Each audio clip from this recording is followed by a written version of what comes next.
Alex, Yo. what are you saying? Yeah, I'm good. Yourself? I'm good as well. Good. This is weird because it's this is going to be the first episode, Yeah.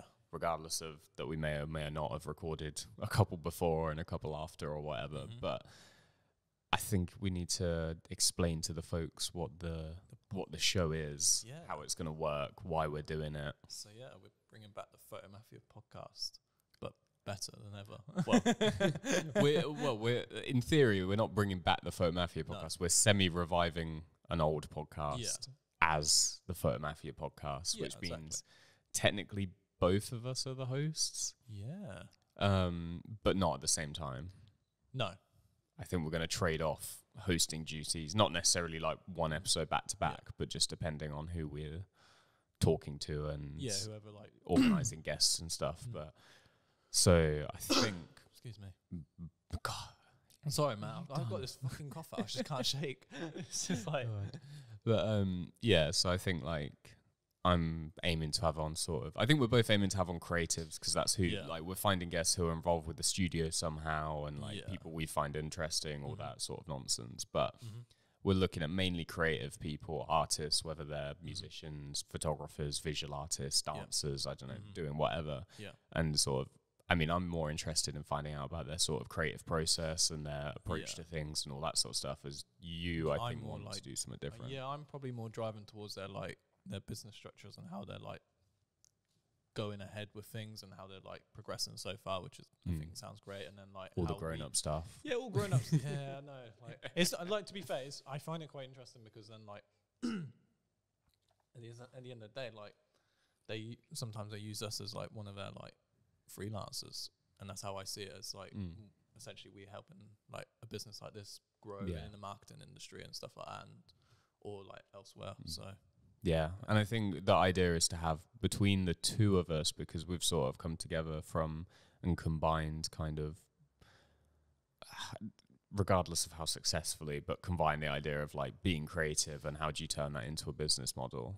And I think both of us definitely lean more towards one side or the other, and that kind of is going to reflect in the hosting. But like, yeah, and sort of, hopefully sometimes I could envision getting some guests on twice to do slightly different variants and stuff after time and things, but that's the goal for the podcast so far. I think it's been going fucking great, sick. I had some interesting guests on, got a few more today, so I'm excited, which you'll all be seeing over the coming weeks. But yeah, should we talk a little bit about like why we're doing the podcast again?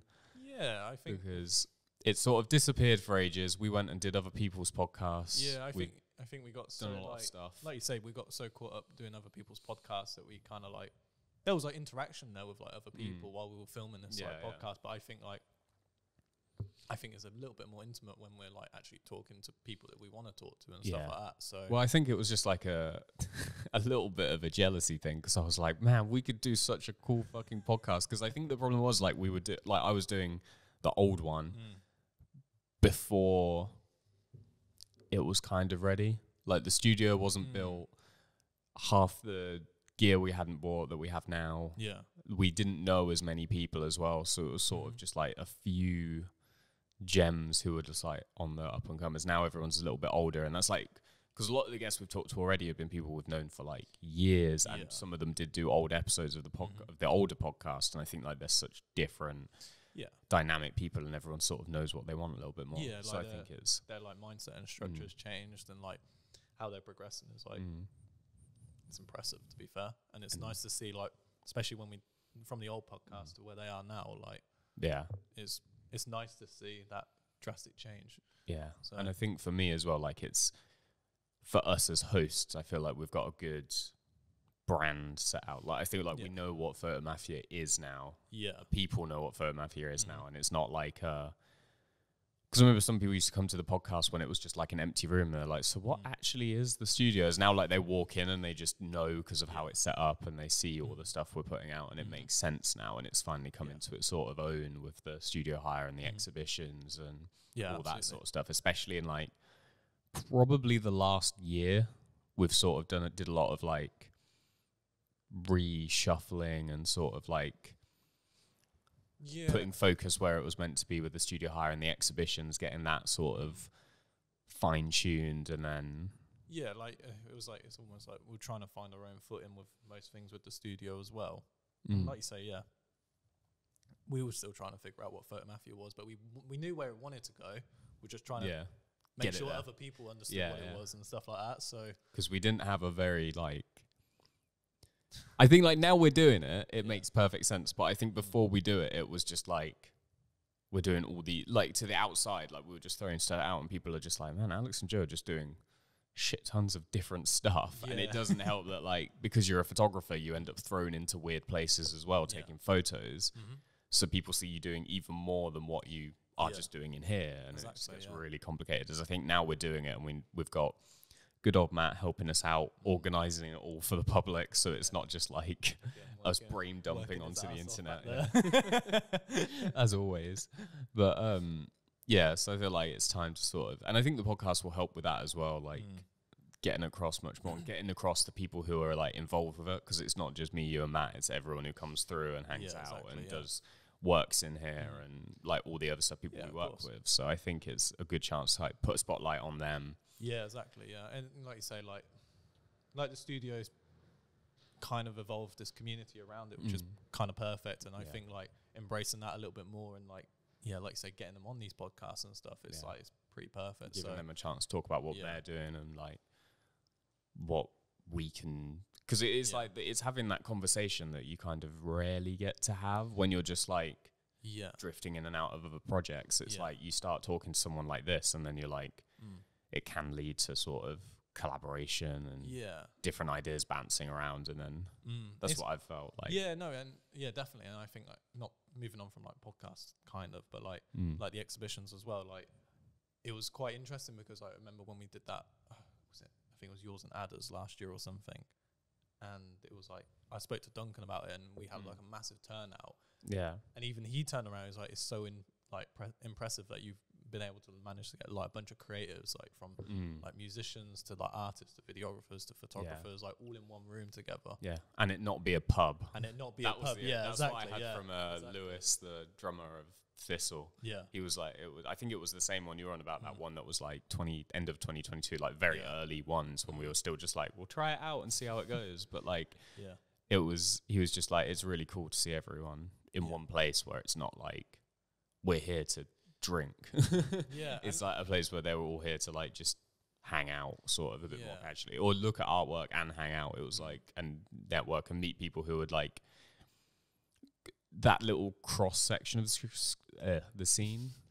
But it was like, it felt like you had like painters and musicians in the same room, and then it led to some really cool stuff that we've seen pop up around the town. And then we challenged ourselves last year to do like one a month, which we actually managed. I think we did. We did a good job managing that. So just about somehow. I think we planned one a month and take a break in December. So we did. It was like Christmas time. So we're back on it this year to keep them going, and kind of like now we've refined the formula a little bit, because last year we were just like trying different things out. Like we did a 2-day one. We started doing the interviews, but now we're sort of doing those a bit better. And like now we have the catalogs as well, and like the plans for how we promote it and things. So we think this year is going to be a lot better. And because we've done the whole year, we can plan out. And the thing is, what I quite like about the exhibitions now is that, like, obviously we always thought that when we start these exhibitions, only people from Northampton are going to come because it's local and stuff like that. I think what I quite admire now is the fact that it's reached to people like from like Kettering and Wellingborough and like some places, people in London and stuff like that, which is quite nice. So we get people come from really interesting places just because they're like curious, and as well, like it's always like a cool thing of like an unexpected way it works, where some people will come because they want to see the studio, and like usually like sometimes we'd have people message and be like, I want to book it out, but can I come have a look first? And like, of course they can, but sometimes it works out easier just like come to the exhibition and you'll see it there, and you know everyone's going to be there, and it's like you get to see it in like full force. which is really cool, and it kind of helps us out in that way as well. What else did we do last year? What did we change? I know the exhibitions were like a big focus, and the studio hire actually. The studio hire, yeah. And like, which was always a thing we wanted to do, but I think we finally, with Matt's help, nailed how we promoted it, like who, and now we have like fair few consistent people coming in who are like, it's kind of lovely because they come and use the studio, but it's like still people we know, and it's like a fun hangout. We get to help them. And I think that's the most important thing, was helping them as well. It was also like, because like, and also it's quite nice as well from where we started with the studio hires and knowing the people that actually used to like regularly book them out, and to see where they are now as photographers and how they're progressed. And how they're going. Because like, hence we've helped them out and shown them like certain things, and I think like that's quite impactful for this new generation of photographers and stuff like that. So it's definitely cool to see, and I think we've nailed like sort of how our room wants us to run the studio hire as well, because I remember when we started it was a bit like, the studio hire is here, like do we need to build like a little office room so we disappear, because some studio hires they like lock you in a room on your own. No, we sort of embrace that we're this one big room, exactly, and with a pool table in it. But it works because we're like I think it was Cal from Pomelo said in his review, he was like, it was perfect because you would get out the way when you needed to get out of the way, but if we had any questions or anything that need help, you'd jump in and help us out and point us in the right direction. So which is what we always wanted. It's like a space that's perfect for people who maybe have never used a studio before, or like want to get into it and need an affordable way, but we're there to sort of, you know, come on now, let's step away slightly from the white background. That's where that shadow is coming from. Just all actually those like small things that are like the tips to some people, but like the tips and tricks and stuff like that, things that most photographers need to know. So, but also like stepping back when people need the space, or like, you know, leaving the room if necessary or whatever, just so like it's the experience they want and stuff from the photo shoot, which is always cool. Yeah, absolutely. And I think the other thing as well with the studio, how we spent quite a fair amount upgrading the kit in here with the new lights, the attachments, the couple of backdrops. Yeah, with these new lights, you know, slightly giving me a headache because how bright they actually are, but they're really nice. Well, these are the latest ones for video stuff. Yeah. So that's been our other thing as well, as we get a lot of video people using it, and we sort of did it as a photography focused one because that's what we felt was like the gap, and we're photographers first. But I think as it's gone on, we do more video stuff. People want more video stuff, and like having kit now that like does both jobs and makes it really easy for people without having to like compromise is like makes a hell of a difference. And there's still other stuff. We have a long Amazon list of like, oh, we can get this, but now that list feels less like necessities and more like, it'll be really cool to have that in here. That would add a little bit to it. That would be useful for this person who always comes here, and like try and tailor it for who comes in and stuff. Don't worry, Will Lacey, we're getting you the boom arm. He wants that boom arm. It's a request for the boom arm, But that's been really exciting to see, and it's like, and it does, it's like it helps us, like it's easy, and it keeps the rent going, and it means we can focus on like the projects we need to focus on and like work we want to put out, rather than it being like a stress every month of like, God, we need to keep it going and stuff like that, which has been like super cool. I think like the studio hire is one of the things that like we've fucking nailed. Yeah, absolutely. Yeah. Like, and we've done a really good job from it as well. And so it's like, been cool to see, and we get to always see like when people post afterwards what they did in the studio. Yeah, it's nice, like, isn't it? That was cool. I remember that, and like it's always cool, and that kind of adds to that community feeling, is because they go and tag us, we tag them. It's all that fun stuff, but like after that, so exactly. It's quite nice, and I like going back a little bit further. It's quite interesting when we were back at uni and we were talking about starting it. Like, I think it was like second year or something. We were just like talking about it. And like, I think it was like very end of second year. Yeah, we were talking about like what we were going to do after, and then I think it was like over that summer, and then a lot of third year. So a lot of walks around Delapre and like first, and just like, because you could go on an hour walk with someone, so it was just like, God, we'd just be like plotting and scheming and stuff, and it's kind of it's crazy to think that was only like 3 years ago. Yeah, which is like mad to see the progression and like actually like because the thing is like, I don't know about you. Do you sometimes like forget like from where we were back then to where we are now?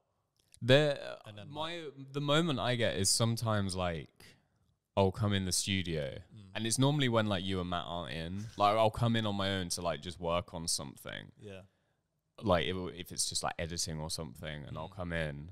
And then, like, you walk in, you see the massive mural, and you're just like, bro. "Oh, we own this. Yeah, like, exactly, this is our space, which is like just the weird." Same. Like, I completely agree with you. Like, what was it?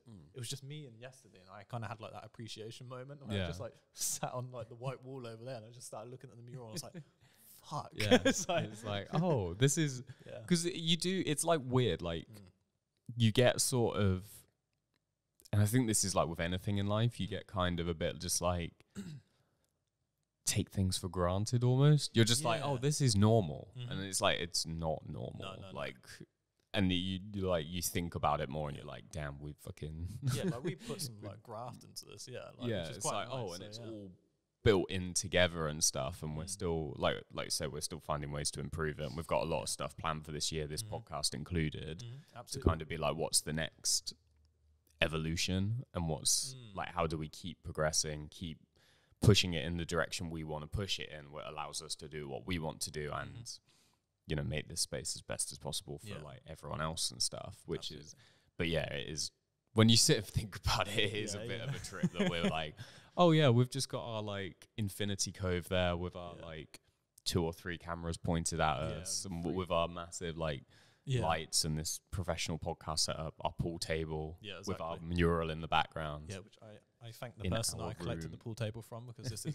been a brilliant investment. Even and now it gets to live immortalized forever as the podcast set, which has been like blessed. Because I think like I'm not gonna lie, when we got the pool table, like the first thing I thought about was like, because we were trying to like, we have a bunch of other podcasts that film in and around the studio. I was like, this one's perfect. Yeah, exactly. Yeah. And then I called dibs on it by being like, we should bring back the podcast.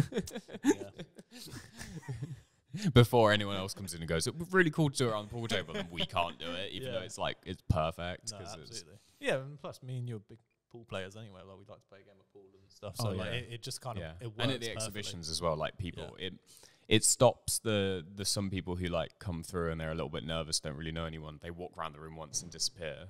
It gets it sort of,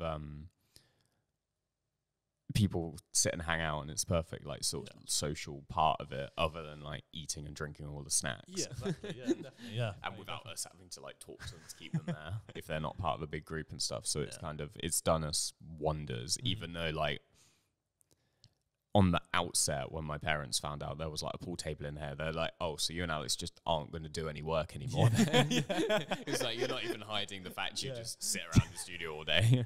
See, my mum and dad said the exact same thing, and I was just like.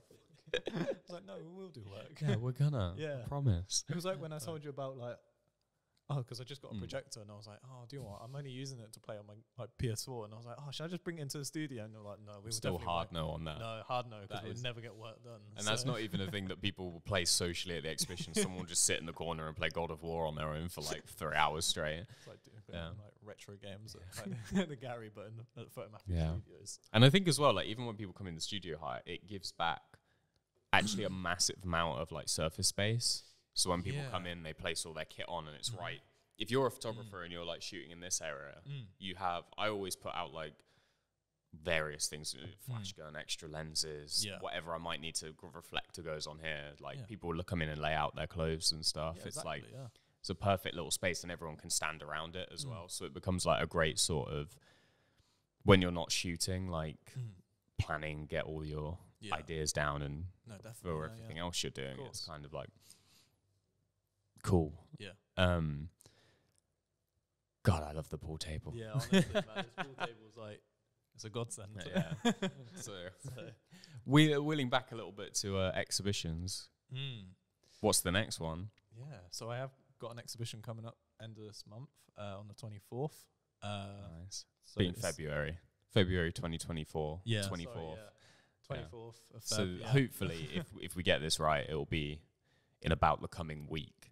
Yeah, exactly. And I think like it's quite like my last exhibition I did was Northampton Nightmares last year. So like I think it's quite nice to know that I'm still doing my creative side of things, Yeah. like actually progressing from that. So as you can see, I've got this lovely book right next to me. Yeah, they came this morning. Literally came this morning, Fresh and I off actually the like press. cut this out fresh as well, just for this podcast. So, but like, yeah, no, it's a series called Via Marmaruolo, which is essentially it's the street that my family grew up on in Italy, and it's kind of me delving back into my roots. I went back to Italy after not seeing my family for like 10 years, went down for a wedding, for my cousin's wedding, which was really nice. And almost like just documented the day, and obviously like did the standard wedding photography, which was quite nice. But like it wasn't just that; it was like the whole process while we were there and everything that was going on in like that week and stuff. So which was quite nice, and like and just like kind of just catching up with family and just like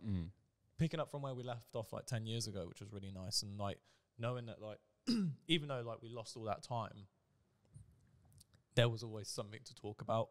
It wasn't just like, oh, I need to like understand who you are again. I need to know who this person is again. Yeah. Like, but and I think like it's been obviously, like you say, you were there just shooting essentially family photos at this event or whatever. And I think the importance of the project is like how it's been repackaged and recontextualized as sort of, and it's going back to like what we were talking earlier, where it's like it's very easy to take things for granted. Yeah, exactly, and people treat like, because a lot of the time you see your family constantly, day in, day out, every week or whatever. As I feel like with yours, it was like you say, you hadn't seen each other in 10 years and nothing had changed. Obviously, you got a bit older, but these photos are like a reminder that like they are something to be sort of cherished and held on to. And I think that's especially important now where people don't really shoot family photos, or if they do, it's the odd snap on their phone that gets deleted once the phone dies. I haven't seen like, even my family, like I haven't seen my mum create a fucking family album in like years. Like now we have like, well, it's just not done. No, which is not done anymore. And like now we've got phones to take photos on, and we just save it to I think probably our our age group are probably the only ones to like, because I remember like I did a project back in uni about my family albums and stuff like that, and I remember noticing like, and a lot of research also documented that most family albums drop off around 2004-ish, like when Facebook started and smartphones came in, digital cameras became more the norm. And the problem is like, it's like before that you'd have family albums that like followed a child all the way up till they like grew up, as our ones just like cut off when we were 4 or 5. Yeah, that's right. Yeah, and then it's all lost because it was early digital where there was no cloud. There was our parents didn't know how to like get it off the camera onto the computer and save it correctly. And then their old laptop, they just binned it at the end, you know. And do you know what? I don't know if you like noticed it with like, do you know, like family photo frames and stuff like that. Like I was looking at like, so we got like a photo frame and it's just like a collage. Yeah. And like I've realized that my mum hasn't actually updated it in years. And there's still like photos that I don't even look like that anymore. Do you know what I mean? And I'm like, Mum, it needs like an update, and then like it's just like you don't. It's just not a thing anymore. Yeah, it's not a thing anymore. It's kind of been dropped off. And well, the weird thing about my family is like all the photos that my mum puts up are ones that I've taken. Yeah, because it's like I'm a photographer, so I'm taking pictures, so it ends up that way. But like most people, if they take a photo, it's not like people don't take photo anymore because they want to like remember something. They take a photo because like, oh, let's take it and whack it straight on Instagram. Like do an Instagram story, this story, and then it gets lost, and Instagram own it and they sell it to Red Bull as the latest advert. But like, we'll hit shit like that, all that sort of jazz. So it's kind of nice to see a project that like reminds us like, oh, there is a importance to it, and here's why you should keep it, and hopefully it'll inspire someone else to just like think about preserving everyone as little photographs. Course, absolutely, I think we should all preserve the imagery we take, and whether or not the photo did come out great or fucking shit, you know what I mean? Like, you know what I mean? Because it's still that moment. Yeah, it's still that moment. Yeah, absolutely. And like, at the end of the day, the memories, like, you have memories, but like having it physically and then looking back over. So I was looking back over like my obviously time before I was born, and like photos of my nan and my granddad and stuff, and I was like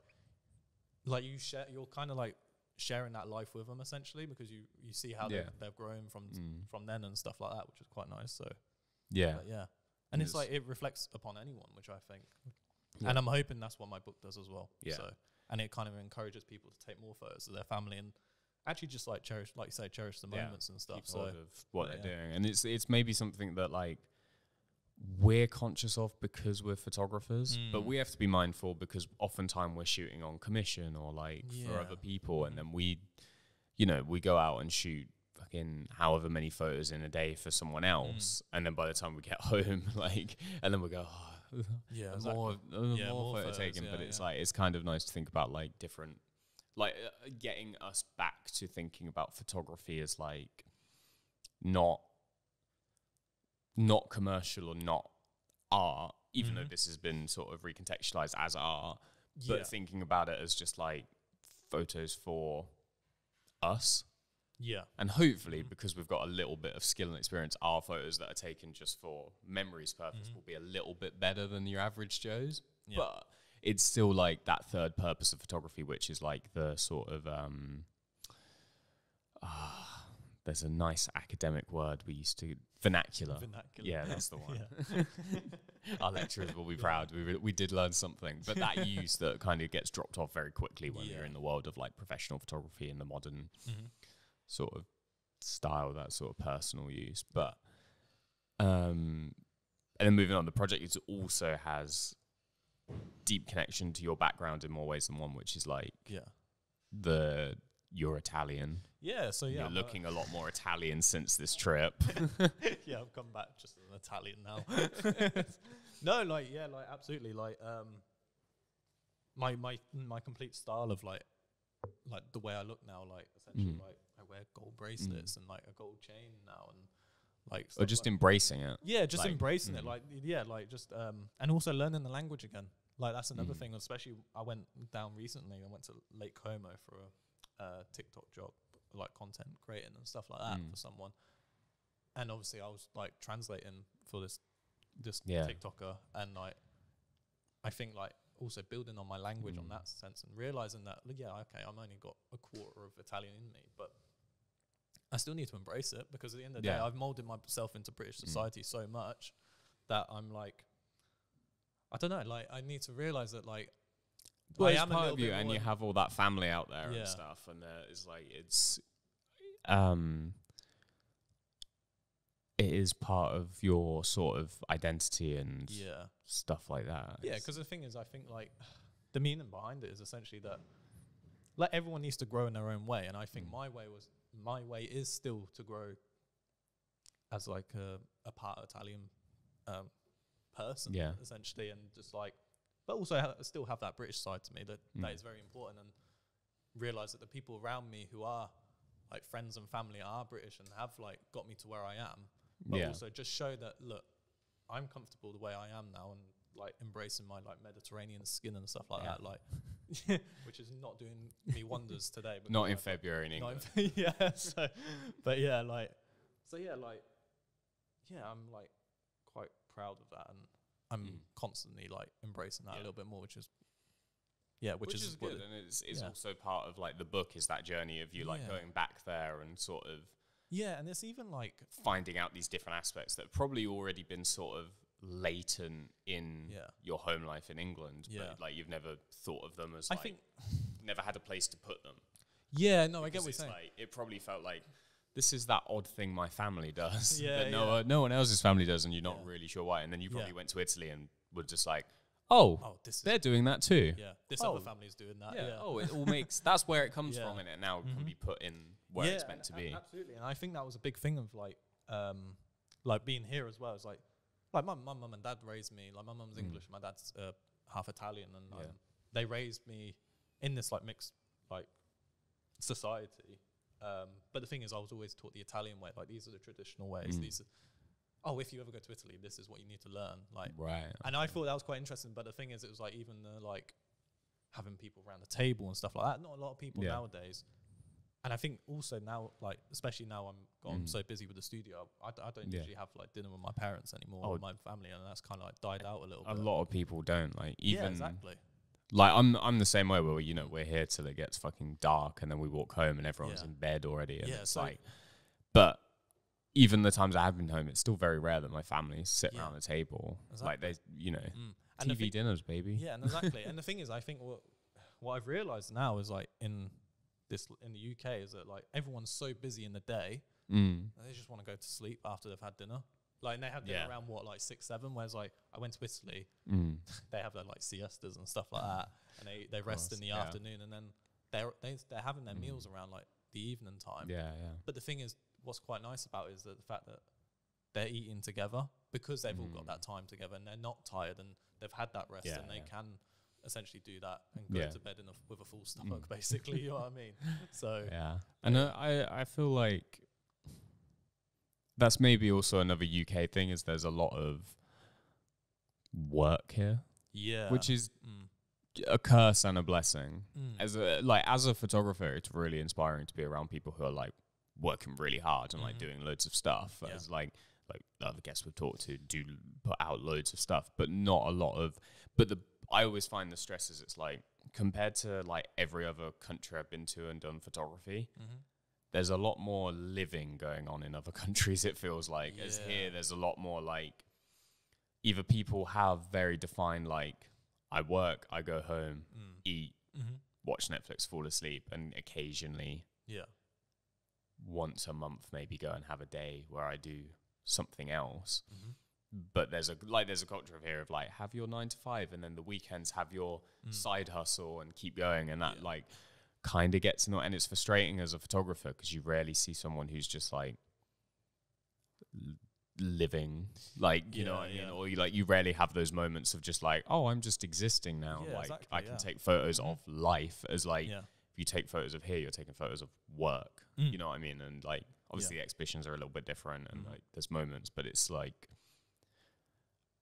I don't know, like I've not traveled to that many places, but it seems like here we're particularly bad. And there's like there's a saying my mum saw somewhere that was like, other countries tend to like work to live as we like live to work in the UK. And it becomes like, and it's a like I think your mum's right, and it's a very sad lifestyle essentially. It's not.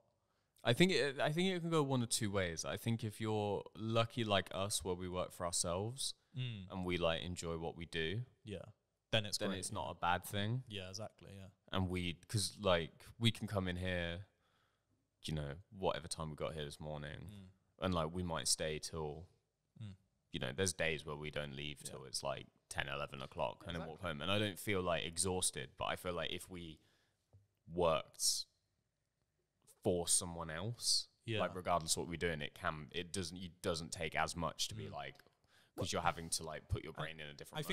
I think that was kind of what we were thinking when we first started the studio as well. Like going back to like when we started the studio as well. Like I think that's kind of what we were thinking. Like because we could have easily just gone to London and found like or just anywhere you can find those sort of photography job sort of things. You commute back and forth and then fucking feel tired every day because you're working a full-time job. Whereas now, we fucking work our asses off, but we're working our asses off for. But it's the ownership, and we're proud of what we create. We can get excited. We get to work with people we like as well, which is the other big thing. And sort of like we have a good environment where we can all, like all three of us, Matt included, hang out a little bit while we're working, and like it's a good balance. And it's a good dynamic to have, and like, and it's where our work is our life.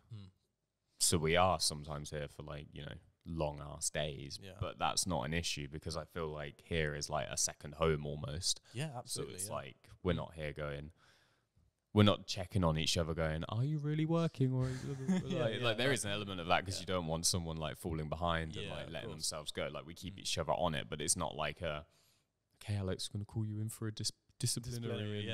Like you're getting told off today. You know, all that stuff. It's just like you get back what you put in. You want everyone to do well, and it's a lot better. But like you say, like a lot of people in England are living pretty because miserably. I feel like and I think like you say because essentially I've worked since I was the age of 13. I started with a paper round, and I've always worked since then. Like, and even knowing that I started work at the age of 13 and doing that, and like I think seeing that side and knowing that I'll be working for the rest of my life, and then kind of I started this, so essentially I don't do that.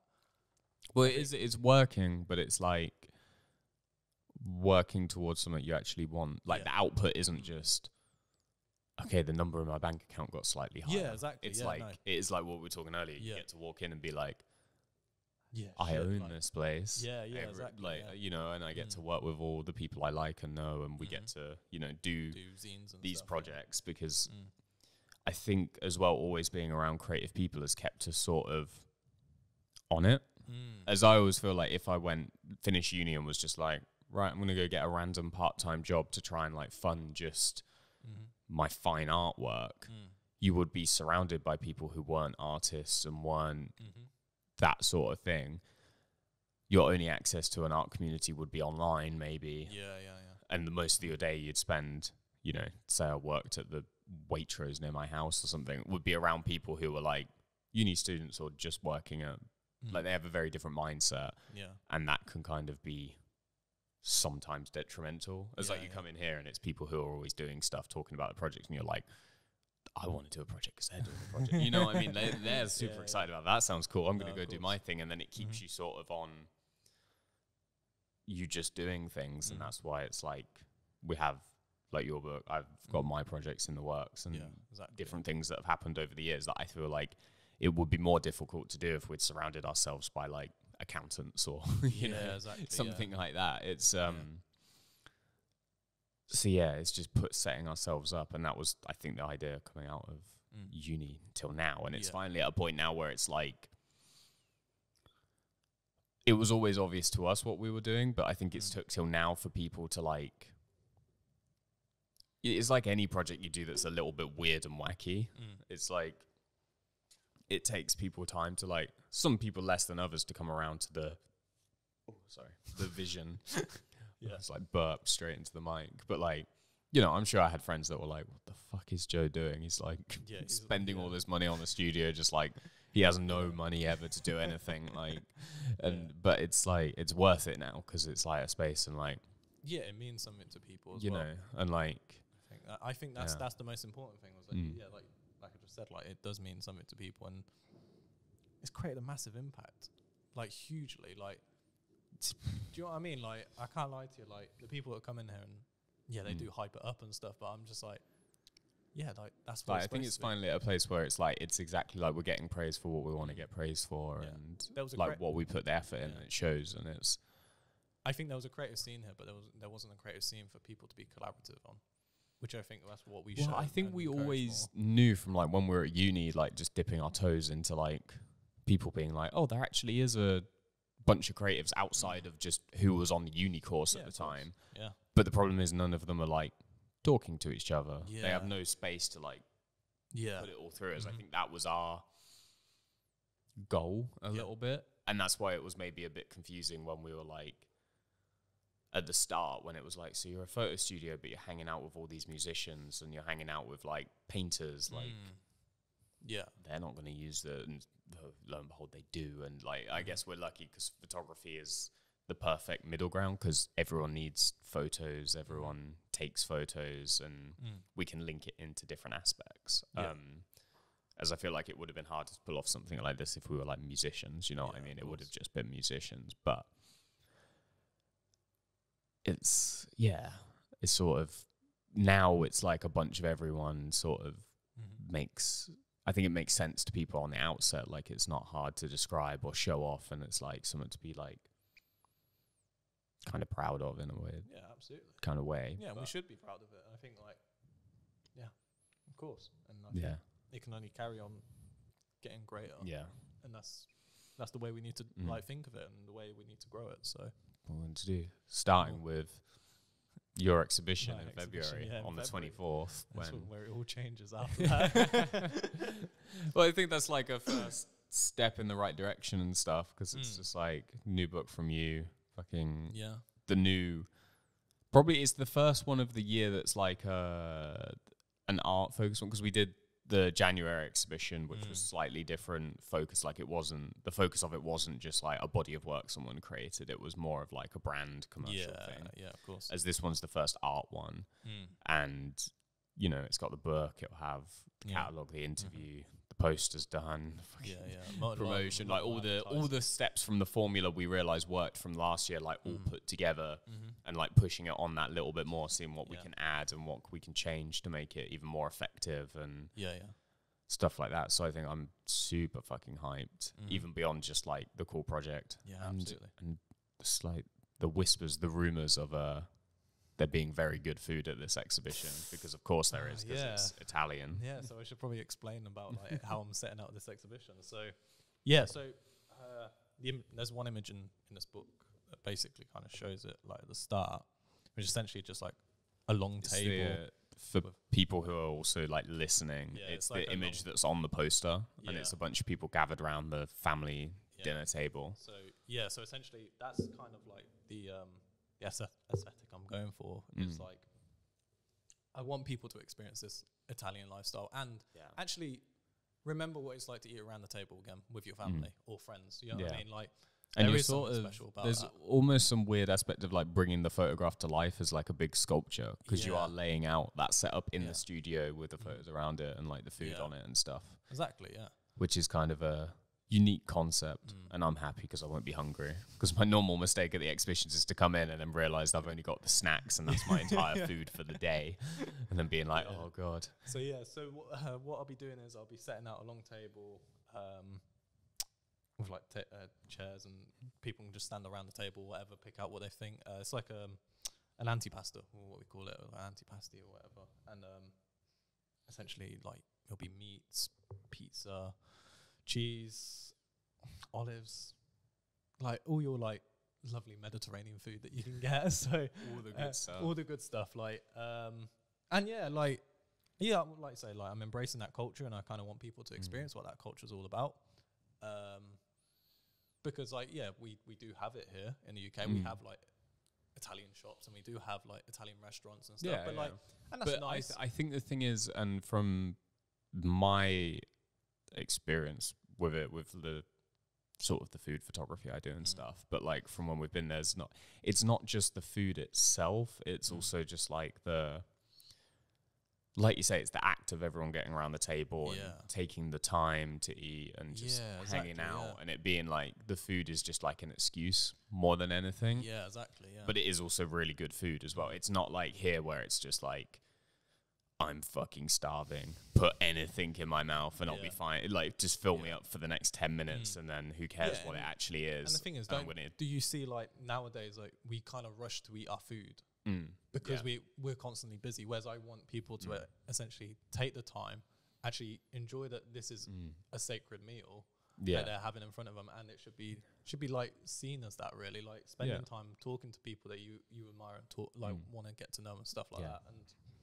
And it really does make a difference. And I think as well, just the aspect of like a lot of it is the pizza you're making with your parents and stuff. So it has that added thing of just like, it's not just a pizza that you didn't just go to Aldi and just like, great, let's just buy a bunch of people, which you could have done, like, of course, and it would still be pizza, you know what I mean? But I think there's the added element of just like, when you make it and you've got that little bit more to talk about. Yeah, I love how pizza's the hot topic on this conversation. I feel like we're talking about Italy, and so pizza's gonna be pizza's important. Pizza's done a lot of stuff, and like I feel like weirdly I have a soft spot for pizza, because that's what I went and did at Radlands with Vanessa's, and we did at Bethlehem with the bakery. Like the pizza was like such a key tool to those two projects, which also feed in with like ideas of what you're talking about here. Course, and it's kind of like, so that's why I'm concentrating on the pizza, because that's the bit like you can get weirdly deep about pizza. Yeah, no, absolutely, yeah. But it goes for all food and all sort of that social situation and stuff. Yeah, and like you say, just people just rush to eat, and they won't actually look at what they're eating. They're watching the TV, and like the food just gets kind of taken, taken for granted. Which exactly, seems to be the common thread of the the episode. And like, no, absolutely, and whether it's the studio, the photography, or the pizza. No, I think it's quite interesting. And it's like in my book as well. It's like, it's not just people as well that's like surrounded. And I was like, So there was like elements of like stray animals as well. Which so essentially when we stayed for the wedding, we stayed in a place called Benevento, and there was this dog that knew when mealtime was. It knew when mealtime was, and we named it Peppino for the week. We didn't know its name, but and yeah, it's not even that. It's like I'm gonna say it's like a Noah's Ark kind of thing, like introducing like animals to the situation, but like like integrating like the animals and the local culture and stuff like that. Like, I think that was. Well, it's just the idea of like bringing someone else into the family unit and it just being like open, and it's the food that brought them in. You know what I mean? Exactly. Even if it is a dog or if it's just like your friend or something, it's just like the kind of it brings people together, and I think that's and I why think they're included in the book. I think what Italy also has, which is a bonus, is like these magnificent views that we can like admire, especially when eating. It's not like don't make me too depressed about town centre, man. Thinking about mountains, mountains, and lovely like landscapes. We get it. But like no, like that's also the bonus to like living in Italy and like the culture behind that as well. And like I know we won't see it at this exhibition, but like class this like big table full of food as that essentially like a little mini like an introduction into Italy, like and being there and what it's sort of why it's different and stuff compared to our landscape here, which is like factories and fucking industrial workplaces. Like very rarely we just see nice vistas, you know.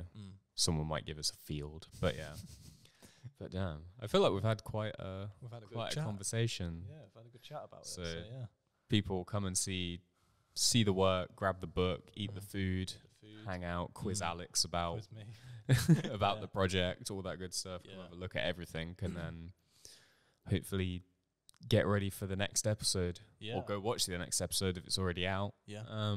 But cool. Thanks, man. And maybe on the next episode, Alex will be in this seat talking to someone else. Yeah, you never know. It'll probably be in the next episode. Fingers crossed. But cool. It's great. All right. Nice.